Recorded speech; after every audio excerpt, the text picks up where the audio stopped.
اس جنگ میں حضرت عکاشہ بن محسن اسدی کی تلوار ٹوٹ گئی۔ وہ رسول اللہ کی خدمت میں حاضر ہوئے۔ آپ نے انہیں لکڑی کا ایک پھٹا تھما دیا اور فرمایا عکاشہ اسی سے لڑائی کرو۔ عکاشہ نے اسے رسول اللہ سے لے کر ہلایا تو وہ ایک لمبی مضبوط اور چمچم کرتی ہوئی سفید تلوار میں تبدیل ہو گئی۔ پھر انہوں نے اسی سے لڑائی کی یہاں تک کہ اللہ نے مسلمانوں کو فتح نصیب فرمائی۔ اس تلوار کا نام اون یعنی مدد رکھا گیا۔ یہ تلوار مستقلاً حضرت عکاشہ کے پاس رہی اور وہ اسی کو لڑائیوں میں استعمال کرتے، یہاں تک کہ دور صدیقی میں مرتدین کے خلاف جنگ کرتے ہوئے شہید ہو گئے۔ اس وقت بھی یہ تلوار ان کے پاس ہی تھی۔ خاتمہ جنگ کے بعد حضرت مصعب بن عمیر اپنے بھائی ابو عزیر بن عمیر کے پاس سے گزرے۔ ابو عزیر نے مسلمانوں کے خلاف جنگ لڑی تھی اور اس وقت ایک انصاری صحابی اس کا ہاتھ باندھ رہے تھے۔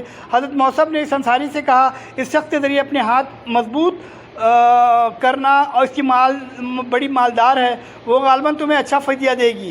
اس پر ابو عزیر نے اپنے بھائی مصعب سے کہا کیا میرے بارے میں تمہاری یہی وصیت ہے؟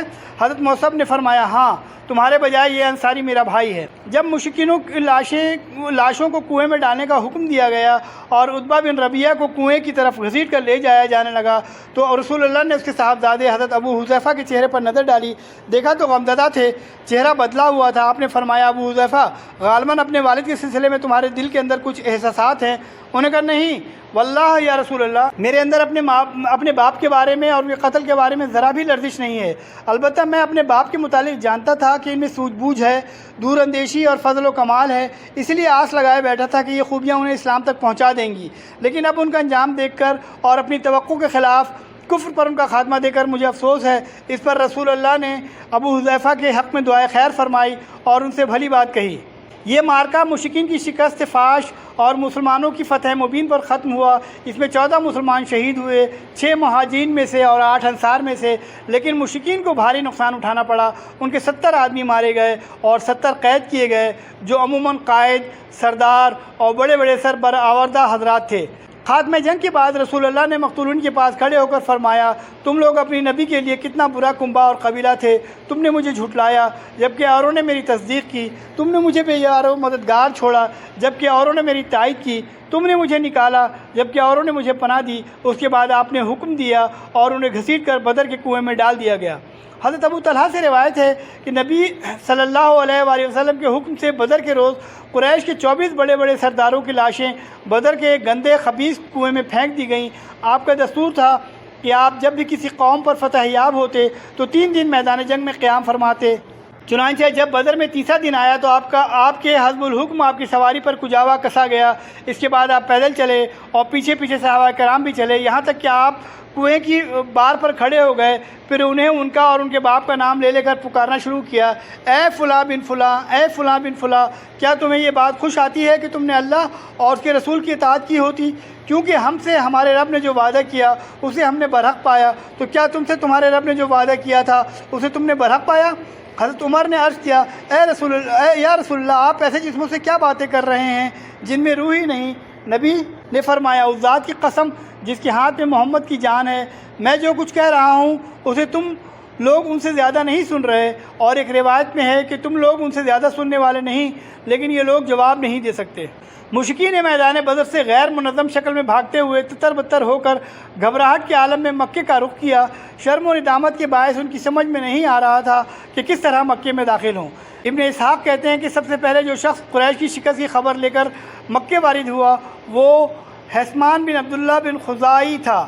لوگوں نے اس سے دریافت کیا کہ پیچھے کی کیا خبر ہے؟ اس نے کہا عتبہ بن ربیعہ، شیبہ بن ربیعہ، ابو الحکم بن ہشام، امیہ بن خلف اور مزید کچھ سرداروں کا نام لیتے ہوئے سب قتل کر دیے گئے۔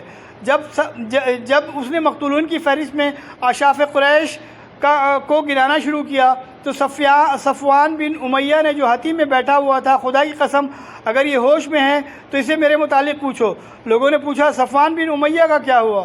اس نے کہا وہ دیکھو حتیم میں بیٹھا ہوا ہے، بخدا اس کے باپ اور اس کے بھائی کو قتل ہوتے ہوئے میں نے خود دیکھا ہے۔ رسول اللہ کے مولا ابو رافع کا بیان ہے کہ میں ان دنوں حضرت عباس کا غلام تھا، ہمارے گھر میں اسلام داخل ہو چکا تھا، حضرت عباس مسلمان ہو چکے تھے، ام الفضل مسلمان ہو چکی تھی، میں بھی مسلمان ہو چکا تھا، البتہ حضرت عباس نے اپنا اسلام چھپا رکھا تھا۔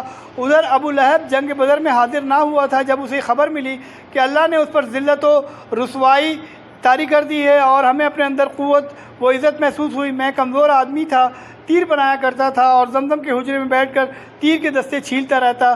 واللہ اس وقت میں حجرے میں بیٹھا اپنے تیر چھیل رہا تھا، میرے پاس الفضل بیٹھی ہوئی تھی اور جو خبر آئی تھی اس سے ہم شاداں و فرحاں تھے کہ اتنے میں ابو لہب اپنے دونوں پاؤں بری طرح گھسیٹتا ہوا آ پہنچا اور حجرے کے کنارے پر بیٹھ گیا۔ اس کی پیٹھ میری پیٹھ کی طرف تھی۔ ابھی وہ بیٹھا ہی ہوا تھا کہ اچانک شور ہوا، یہ ابو سفیان بن حارث بن عبد المطلب آ گیا۔ ابو لہب نے اس سے کہا میرے پاس آؤ، میری عمر کی قسم تمہارے پاس خبر ہے؟ وہ ابو لہب کے پاس بیٹھ گیا۔ لوگ کھڑے ہوئے۔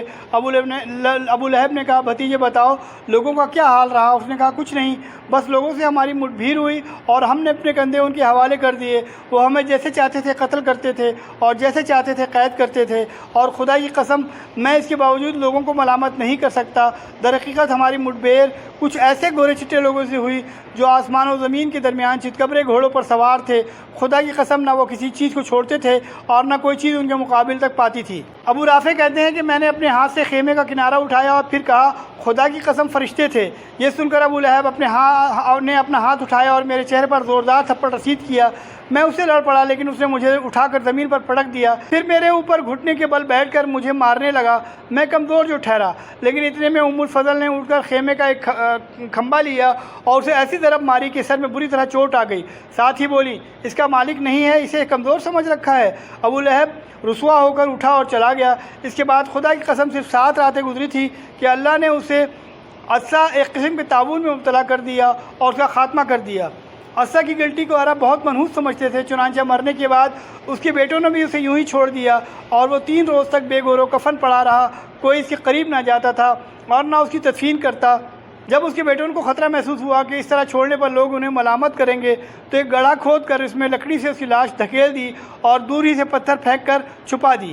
غرض اس طرح اہل مکہ کو میدان بدر میں شکست فاش کی خبر ملی اور ان کی طبیعت پر اس قدر اثر ہوا کہ مقتولین پر نوحہ کرنے کی ممانعت کرا دی تاکہ مسلمان کو ان کے غم پر خوشی ہونے کا موقع نہ ملے۔ اس سلسلے کا ایک دلچسپ واقعہ یہ ہے کہ جنگ بدر میں اسود بن مطلب کے 3 بیٹے مارے گئے، اس لیے وہ ان پر رونا چاہتا تھا۔ وہ اندھا آدمی تھا۔ ایک رات اسے نوحہ کرنے والی عورت کی آواز سنی، جھٹ اپنے غلام کو بھیجا اور کہا ذرا دیکھو کیا نوحہ کرنے کی اجازت ہے؟ کیا قریش اپنے مقتول پر رو رہے ہیں تاکہ میں بھی اپنے بیٹے ابو حکیمہ پر روؤں کیونکہ میرا سینہ جل رہا ہے؟ غلام نے واپس آ کر بتایا کہ یہ عورت تو اپنی ایک گمشدہ اونٹ پر رو رہی ہے۔ اسود یہ سن کر اپنے آپ پر قابو نہ پا سکا اور بے اختیار کہہ اٹھا کیا وہ اس بات پر روتی ہے کہ اس کا اونٹ غائب ہو گیا اور اس پر بے خوابی نے اس کی نیند حرام کر رکھی ہے؟ تو اونٹ پر نہ رو بلکہ بدر پر رو جہاں قسمتیں پھوٹ گئیں۔ ہاں بدر پر رو جہاں بنی مسیس بنی مخزوم ابو الولید کے قبیلے کے سربراہ افراد ہیں۔ اگر رونا ہی ہے تو عقیل پر رو، حارث پر رو جو شیروں کا شیر تھا، تو ان لوگوں پر رو اور سب کے نام نہ لے، اور ابو حکیمہ کا تو کوئی ہمسر ہی نہ تھا۔ دیکھو ان کے بعد ایسے لوگ سردار ہو گئے کہ اگر بدر کا دن نہ ہوتا تو وہ سردار نہ ہو سکتے تھے۔ ادھر مسلمانوں کی فتح مکمل ہو چکی تو رسول اللہ نے اہل مدینہ کو جلد از جلد خوشخبری دینے کے لیے 2 قاصد روانہ فرمائے، ایک عبداللہ بن رواحہ اور دوسرے حضرت زید بن حارثہ مدینہ کے باشندوں کے پاس بھیجا گیا۔ اس دوران یہودی اور منافقین نے جھوٹے پروپیگنڈے کر کے مدینہ میں ہلچل بپا کر رکھی تھی، یہاں تک کہ یہ خبر بھی اڑا رکھی تھی کہ نبی قتل کر دیے گئے ہیں۔ چنانچہ جب ایک منافق نے حضرت زید بن حارثہ کو نبی کی اونٹنی پر قصبہ پر سوار آتے دیکھا تو بول پڑا واقعی محمد قتل کر دیے گئے ہیں، دیکھو یہ تو انہی کی اونٹنی ہے، ہم اسے پہچانتے ہیں اور یہ زید بن حارثہ ہے، شکست کھا کر بھاگا ہے اور اس قدر مروب ہے کہ اس کی سمجھ میں نہیں آتا کہ کیا کہے۔ بہرحال جب دونوں قاصد پہنچے تو مسلمانوں نے انہیں گھیر لیا اور ان سے تفصیلات سننے لگے، حتیٰ کہ انہیں یقین آ گیا کہ مسلمان فتح یاب ہوئے ہیں۔ اس کے بعد ہر طرف مسرت و شادمانی کی لہر دوڑ گئی اور مدینے کے دور و بام تحلیل و تکبیر کے نعروں سے گونج اٹھے، اور جو سربراوردہ مسلمان مدینے میں رہ گئے تھے وہ رسول اللہ کو فتح مبین کی مبارکباد دینے کے لیے بدر کے راستے پر نکل پڑے۔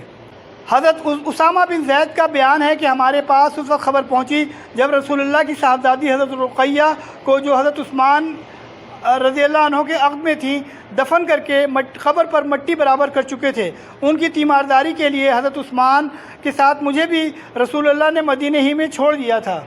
رسول اللہ نے معرکہ ختم ہونے کے بعد 3 دن بدر میں قیام فرمایا، اور ابھی آپ نے میدان جنگ سے کوچ نہیں فرمایا تھا کہ مال غنیمت کے بارے میں لشکر کے اندر اختلاف پڑ گیا، اور جب یہ اختلاف شدت اختیار کر گیا تو رسول اللہ نے حکم دیا کہ جس کے پاس جو کچھ ہے وہ آپ کے حوالے کر دے۔ صحابہ کرام نے اس کی حکم کی تعمیل کی، اور اس کے بعد وحی کے ذریعے اس مسئلے کا حل نازل فرمایا۔ حضرت عبادہ بن صامت رضی اللہ عنہ کا بیان ہے کہ ہم لوگ نبی کے ساتھ مدینے سے نکلے اور بدر میں پہنچے، لوگوں سے جنگ ہوئی اور اللہ نے دشمن کو شکست دی۔ پھر ایک گروہ ان کے تعاقب میں لگ گیا اور انہیں کھدیڑنے لگا اور قتل کرنے لگا۔ ایک گروہ مال غنیمت پر ٹوٹ پڑا اور اسے بٹورنے اور سمیٹنے لگا۔ ایک گروہ نے رسول اللہ کے گھیرا ڈال رکھا کہ مبادہ دشمن دھوکے سے آپ کو کوئی اذیت پہنچا دے۔ جب رات آئی اور لوگ پلٹ کر ایک دوسرے کے پاس پہنچے تو مال غنیمت جمع کرنے والوں نے کہا ہم نے اسے جمع کیا ہے، لہذا اس میں کسی اور کا کوئی حصہ نہیں۔ دشمن کا تعاقب کرنے والوں نے کہا تم لوگ ہم سے بڑھ کر اس کے حقدار نہیں، کیونکہ اس مال سے دشمن کو بھگانے اور دور رکھنے کے لیے ہم نے کام کیا تھا۔ اور جو لوگ رسول اللہ کی حفاظت فرما رہے تھے انہوں نے کہا ہمیں یہ خطرہ تھا کہ دشمن آپ کو غفلت میں پا کر اذیت نہ پہنچا دے، اس لیے ہم آپ کی حفاظت پہ مشغول رہے۔ اس پر اللہ نے یہ آیت نازل فرمائی، لوگ آپ سے مال غنیمت کے متعلق پوچھتے ہیں، کہہ دو غنیمت اللہ اور رسول کے لیے ہے، پس اللہ سے ڈرو اور اپنے باہمی تعلقات کی اصلاح کر لو اور اللہ اور اس کے رسول کی اطاعت کرو اگر تم واقعی مومن ہو۔ اس کے بعد رسول اللہ نے اس مال غنیمت کو مسلمانوں کے درمیان تقسیم فرمایا۔